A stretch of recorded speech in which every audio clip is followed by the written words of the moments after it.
अस्सलाम वालेकुम। आज हम डिस्कस करेंगे पार्शियल डिपेंडेंसी और उसमें हम टेबल को कन्वर्ट करेंगे सेकंड नॉर्मल फॉर्म में। डीबीएमएस का टॉपिक है जिसमें हम नॉर्मलाइजेशन की सेकंड नॉर्मल फॉर्म को डिस्कस करेंगे।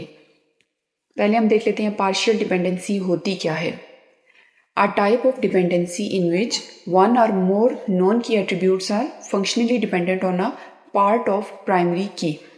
यानी जो नॉन की एट्रीब्यूट्स होते हैं वो किस पे डिपेंड कर रहे होते हैं, वो प्राइमरी की के एक पार्ट पे, वो फुली प्राइमरी की पे डिपेंड नहीं कर रहे होते बल्कि उसके किसी पार्ट पे डिपेंड कर रहे होते हैं। Creates problem of data redundancy in the relation, how we will explain with example. यानी अगर नॉन की एट्रीब्यूट प्राइमरी की के किसी पार्ट पे डिपेंड कर रहे होंगे तो उसकी वजह से वहाँ पे रिडंडेंसी या डुप्लीकेशन की एरर्स अकर करेंगी, वहाँ पे डिफरेंट एनॉमलीज अकर करेंगी और उनको हम कैसे रिमूव कर सकते हैं इसको हम डिस्कस करते हैं एग्जाम्पल के थ्रू।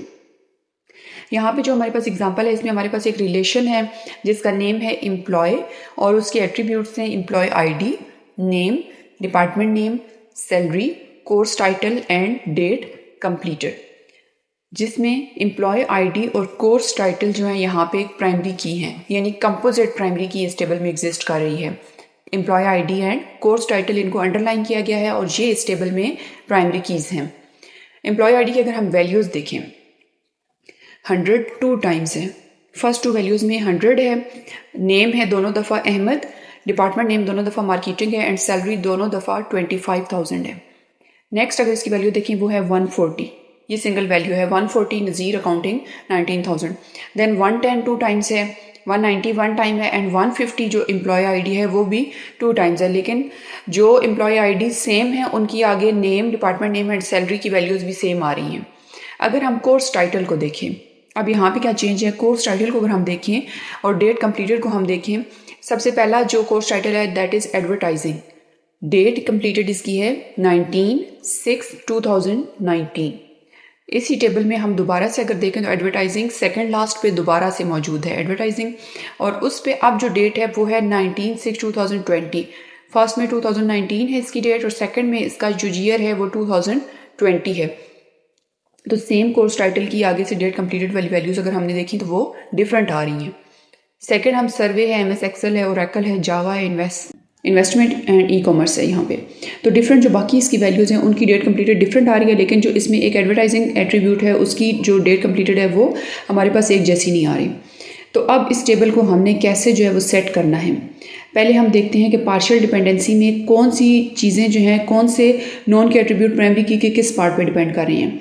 तो एम्प्लॉय आईडी पे डिपेंड कर रहा है name, department name and salary. Employee ID और कोर्स टाइटल अगर हमें दोनों को कंबाइन कर दें तो डेट कंप्लीटेड हम निकाल सकते हैं। जैसे अगर हम इस प्रीवियस टेबल को देखें तो एडवर्टाइजिंग 100, प्राइमरी की के दोनों पार्ट को अगर हम मर्ज करें ना, एम्प्लॉय आईडी 100 है, कोर्स टाइटल एडवर्टाइजिंग है और डेट कंप्लीटेड इसकी बन रही है 19/6/2019। सेकंड अगर हम देखें सेकंड लास्ट पे तो एम्प्लॉय आईडी की वैल्यू है 150, कोर्स टाइटल बन रहा है एडवर्टाइजिंग और डेट बन रही है 19/6/2020। तो इस तरह जो है वो कुछ चीज़ें प्राइमरी की के दोनों पार्ट पे डिपेंड कर रही हैं, कुछ चीज़ें प्राइमरी की के सिर्फ एक पार्ट पे डिपेंड कर रही हैं। सो हमारे इस टेबल में पार्शियल डिपेंडेंसी मौजूद है। The non key attribute name, department name and salary are functionally dependent on a part of primary key employee ID. They are not functionally dependent on complete key, called partial dependency. Second normal form में अगर हमने अपने table को convert करना है, partial dependency को हमने discuss कर लिया कि जब नॉन के एट्रीब्यूट प्राइमरी की के एक पार्ट पे डिपेंड कर रहे होंगे तो उस वाले रिलेशन में पार्शियल डिपेंडेंसी एग्जिस्ट करेगी। अब अगर हमने एक टेबल को सेकंड नॉर्मल फॉर्म में कन्वर्ट करना है, a relation is in second normal form if दो इसकी कंडीशंस हैं। फर्स्ट कंडीशन इसकी क्या है कि it is in first normal form, यानी हमारा टेबल पहले फर्स्ट नॉर्मल फॉर्म तक कन्वर्ट हुआ होगा। एंड सेकंड क्या है, there is no partial dependency, table के अंदर पार्शियल डिपेंडेंसी ख़त्म हो जाए, नहीं होनी चाहिए, तो हम कह सकते हैं कि हमारा टेबल कन्वर्ट हो चुका है सेकंड नॉर्मल फॉर्म में। पार्शियल डिपेंडेंसी क्या है कि every non key attribute is fully functionally dependent on the primary की, पार्ट का लफ्ज़ उसमें से ख़त्म हो जाएगा, सिर्फ वो प्राइमरी की पे डिपेंड कर रहा होगा। ऑल नॉन की attributes must depend on all parts of primary की। अगेन हम इस टेबल को डिस्कस करते हैं। अब यहाँ पे सेम वही हमारे पास टेबल है जो कि पार्शियल डिपेंडेंसी में था। सेकंड नॉर्मल फॉर्म में जब हम इस पर काम करेंगे तो हम क्या करेंगे, हम तो पहले देखेंगे कि इसमें कंपोजिट की कहाँ पे एग्जिस्ट करती है। जैसे एम्प्लॉय का हमने कहा टेबल था, उसमें एम्प्लॉय आईडी पे डिपेंड करता है name, department name and salary, और एम्प्लॉय आईडी और कोर्स टाइटल दोनों पे डिपेंड करता है डेट कंप्लीटेड। तो हम इनको सेपरेट कर लेंगे। हम टेबल में से फंक्शनल डिपेंडेंसी को रिमूव करने के लिए हम टेबल के दो पार्ट्स बना लेंगे, यानी दो इसमें से स्मॉल टेबल्स बना लेंगे और उनमें जिस की के पार्ट पे जो चीज़ें डिपेंड करती हैं उनको उसके साथ लिख देंगे। यहाँ पे नीचे नज़र आ रहा है एम्प्लॉय आईडी पे डिपेंड कर रहा है name, department name and salary, और एम्प्लॉय आईडी और कोर्स टाइटल दोनों पे डिपेंड कर रहा है डेट कंप्लीटेड। सो प्रॉब्लम्स यहाँ पे क्या एग्जिस्ट की, the partial dependency in the above relation creates redundancy. It results in certain database anomalies when the relation is updated. अब अगर हम इस टेबल को अपडेट करेंगे तो यहाँ पे इंसर्शन एनॉमली अकर करेगी, यहाँ पे डिलीशन एनॉमली अकर करेगी, यहाँ पे मॉडिफिकेशन एनॉमली अकर करेगी।